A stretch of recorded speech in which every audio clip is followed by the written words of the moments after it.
สวัสดีพี่น้องทุกท่านครับเมื่อวานผมได้อ่านข่าวเป็นภาษากะเหรี่ยงเกี่ยวกับประกาศฉบับหนึ่งที่ออกมาจากกองทัพปลดปล่อยแห่งชาติกะเหรี่ยงนะครับเมื่อวานผมอ่านเป็นภาษากะเหรี่ยงแต่วันนี้ผมจะมาสรุปให้พี่น้องฟังเป็นภาษาไทยนะครับหัวข้อก็ตามนั้นเลยนะฮะประกาศจากกองทัพปลดปล่อยแห่งชาติกะเหรี่ยงลงวันที่10เดือน5ปี2018นะครับเนื้อหาใจความที่ผมสรุปได้ก็มีดังนี้นะครับกองทัพเราได้อยู่ภายใต้การดูแลของสหภาพแห่งชาติกะเหรี่ยงและทำงานควบคู่กันไปเสมอเราต่อต้านผู้รุกรานเราคุ้มครองประชาชนเพื่อให้ประชาชนหลุดพ้นจากการเอารัดเอาเปรียบทุกด้านของทหารพม่าให้เป็นอิสระมองย้อนกลับไปการจะได้มาซึ่งอิสรภาพนั้นจะต้องแลกด้วยเลือดเนื้อและชีวิตซึ่งเป็นระยะเวลา63ปีแล้วผู้นำเราจึงเห็นว่าควรจะยุติความสูญเสียนี้และหันมาคุยบนโต๊ะเจรจาและก็นำไปสู่การพบปะกับรัฐบาลทหารพม่าเมื่อวันที่12เดือนมกราคมปี2012และนำไปสู่การลงนามหยุดยิงตอนนี้ครบ6ปีและกำลังก้าวไปสู่ปีที่7ในการลงนามหยุดยิงแต่พอมองย้อนกลับไปสิ่งที่ทำนั้นยังไม่มีอะไรเป็นตัวเป็นตนสิ่งที่เห็นชัดเจนมีแค่อย่างเดียวคือการเดินทางสะดวกขึ้น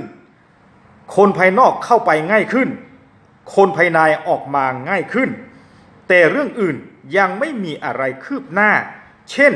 เรามีอิสระในการทำมาหากินบนที่ดินของเราและอยู่อย่างปลอดภัยในหมู่บ้านของเราสิ่งเหล่านี้ยังไม่มีเลย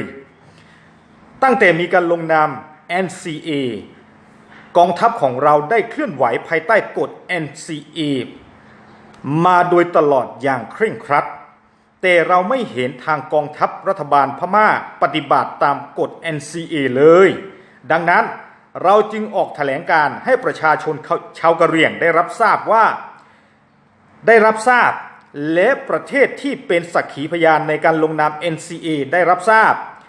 และประเทศที่สนับสนุนรัฐบาลทหารพม่าได้รับทราบว่าใครผิดใครถูกในเรื่องนี้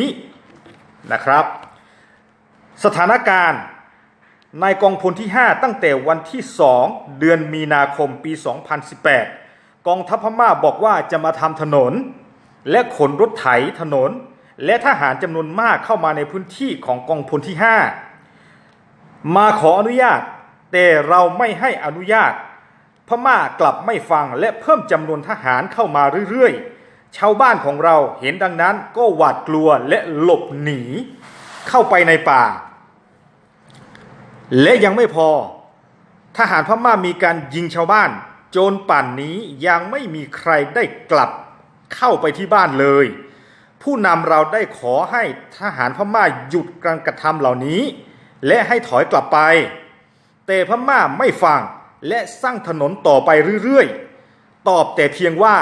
รับคำสั่งมาจากเบื้องบนจึงต้องทำให้สำเร็จเพราะแบบนี้ชาวบ้านต้องเดือดร้อนเข้ามาทำมาหากินไม่ได้ทางรัฐบาลเข้ามาในเขตกองพลที่5นั้นหมายถึงว่ารัฐบาลทหารพม่านะครับหมายถึงว่าทหารพม่านะครับที่เข้ามาในกองพลที่5นั้นไม่ใช่การมาทำถนน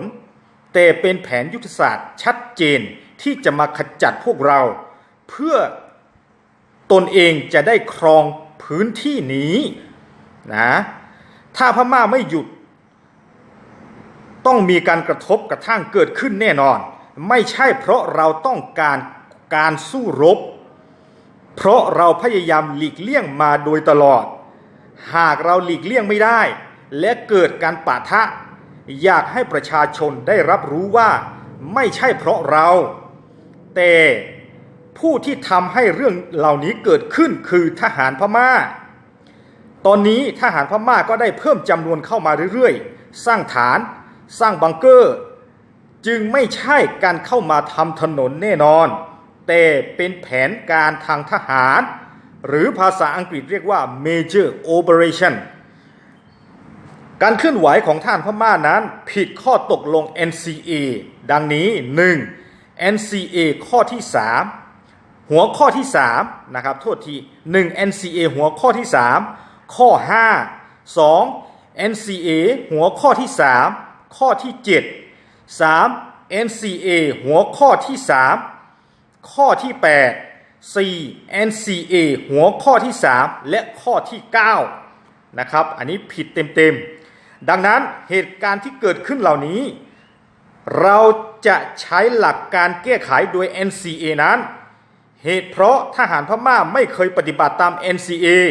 ทางเราจึงเห็นควรว่าเราเองก็ไม่อาจจะปฏิบัติตามได้เช่นกันเราเห็นว่าเราไม่อาจจะนิ่งเฉยต่อไปได้เพื่อเป็นการปกป้องประชาชนองค์กรเราจำเป็นต้องเคลื่อนไหวดังนั้นจึงประกาศให้ทราบโดยทั่วกันเพื่อพี่น้องจะได้รู้ลงนามสำนักงานใหญ่กองทัพปลดปล่อยแห่งชาติกะเหรี่ยงกอซูลีนะครับนี่เป็นเนื้อหาในจดหมายที่ผมสรุปมาให้บางช่วงบางตอนนะครับเกี่ยวกับได้มีการประกาศออกมาจากกอง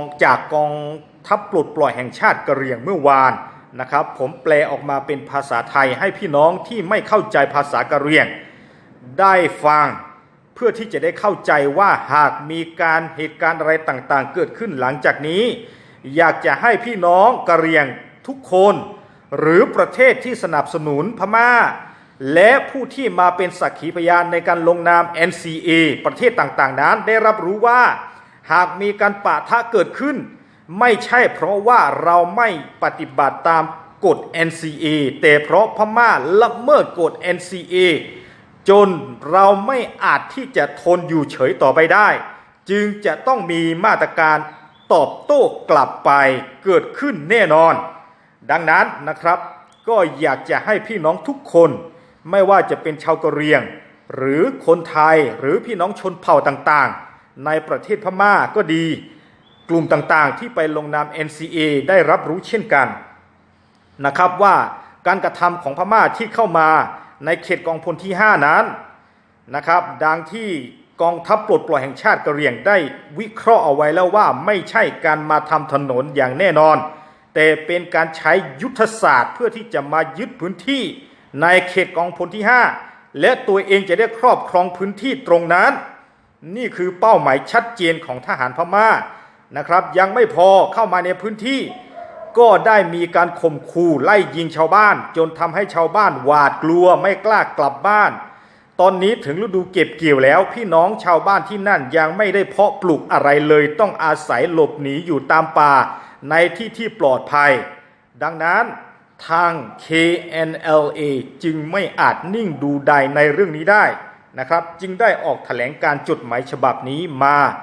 และผมโด่งแดเนียลก็ได้แปลให้กับพี่น้องเป็นภาษาไทย